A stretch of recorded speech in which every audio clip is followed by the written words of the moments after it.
एक रोज बस पर एक पोस्टर चिपका देखा था मैंने, जिस पर लिखा था, if you are living in this place and you don't know our language, please learn it and be among us, don't be a guest for ever.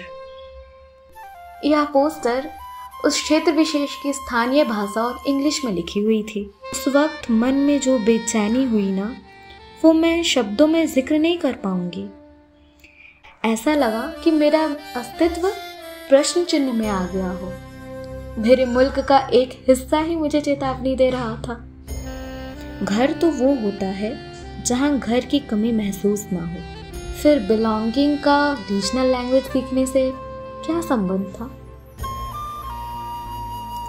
Bharat विविधताओं में एकता का देश, वह देश जहां सूरज चढ़ने से पहले आधी आबादी अपना बिस्तरा लेकर रोजी और जरूरतों की खोज में सफर करने निकल पड़ती है।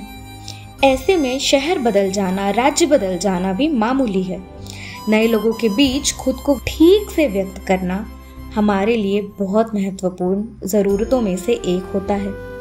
पर जब अभिव्यक्ति पर ही संकट हो तो घर कैसे बसेगा? आपको क्या लगता है? देश को एक अभिव्यक्ति के माध्यम की जरूरत नहीं है।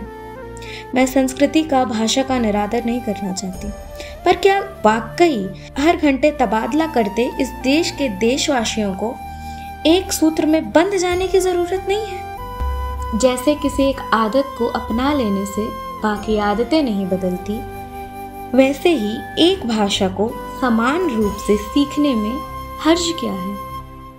भाषा ही तो वो माध्यम है जिसके सहारे हम अपनी बातें सामने वाले को समझा पाते हैं। अगर बोली में ही नाकामयाबी महसूस होने लगे तो फिर नए शहर में घर कैसे बसेगा? हाँ, मैं मानती हूँ आजकल गूगल देवता बहुत जल्दी आशीर्वाद देने लग जाते हैं। फिर भी नो नेटवर्क रेंज में क्या करेगी बसंती? सोचो तो जरा। ठीक है, भाषा या संस्कृति थोपी जाने वाली वस्तु नहीं है, मगर आदरणीय तो है। जैसे उस बस की पोस्टर पर लिखा था, हम जैसा बनने के लिए हमारी भाषा सीखिए, वहाँ पे ये भी तो लिखा जा सकता था ना कि अलग अलग प्रांत से आए देशवासियों का हम स्वागत करते हैं। कोशिश जारी है, पर आपकी बातें सुनने समझने में हमें भी वक्त लग सकता है। कृपया समान रूप से हमसे घुलने मिलने की भी कोशिश करें। मैं सच कह रही हूँ, हर नागरिक का उस राज्य से अटूट रिश्ता बन जाता। सम्मान में सबसे ऊपर वही राज्य आता। वह अपने आप उन्हें स्वेच्छा से समझने की कोशिश करने लगता।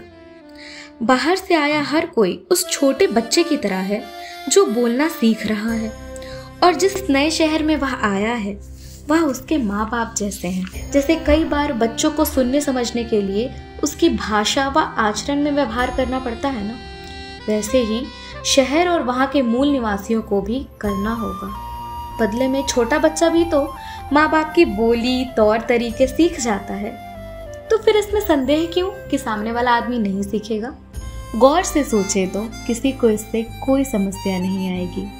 हम अपने आपस के लोगों में स्थानीय भाषा में बात कर सकते हैं, मगर किसी को बाहर से जब निमंत्रण दे रहे हो तो दिल खोल के स्वागत कीजिए ना।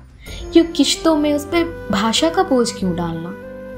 राजनीति और जिद बीच में ना आए ना, तो इससे किसी का कोई नुकसान नहीं है। भारत की वर्तमान स्थिति में लोग वैकल्पिक भाषा के तौर पर हिंदी या अंग्रेजी को चुनते हैं। ऐसे में अंग्रेजी पढ़े लिखों की बोली तो बन सकती है, मगर सब्जी वाले, दुकानदार, छोटे व्यापारी इन तक पहुंच नहीं पाते। फिर दाव पेच हिंदी से ही लड़ाने होंगे। और हिंदुस्तानियों के लिए बड़ी अच्छी बात कही है किसी ने कि हिंदी एकमात्र ऐसी कड़ी है इसके सहारे पूरे देश को एक सूत्र में बांधा जा सकता है। कई राज्यों में वैकल्पिक भाषा के तौर पर हिंदी कंपलसरी यानी कि जरूरी है।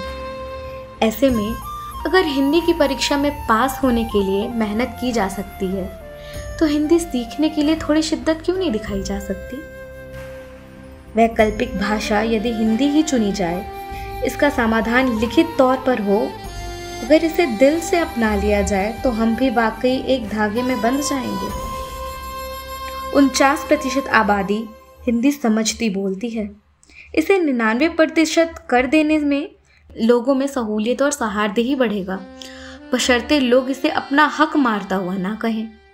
नेताओं को और उनके प्यादों को भी ये समझने की ज़रूरत है कि भाषा पे राजनीति सिर्फ हमें तोड़ेगी और फिर आंतरिक विवाद बढ़ेंगे।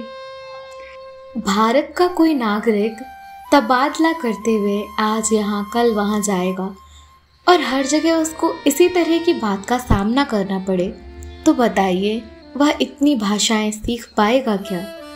खुद अपने ही घर को घर कह पाएगा क्या? हिंदी सीखना आपके स्वर्ण आभूषणों पर मीनाकारी होने जैसा ही होगा, जो आपकी खूबसूरती में हमेशा चार चांद लगाएगा।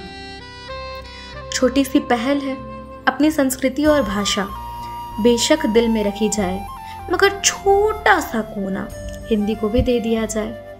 हम रोज कहते हैं प्लेज में, हम सभी भारतवासी भाई बहन हैं। फिर भाई बहनों को बांधने की एक सूत्र ये भी तो होनी चाहिए ना।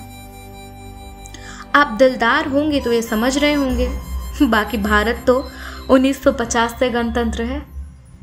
आपकी शुभांगी।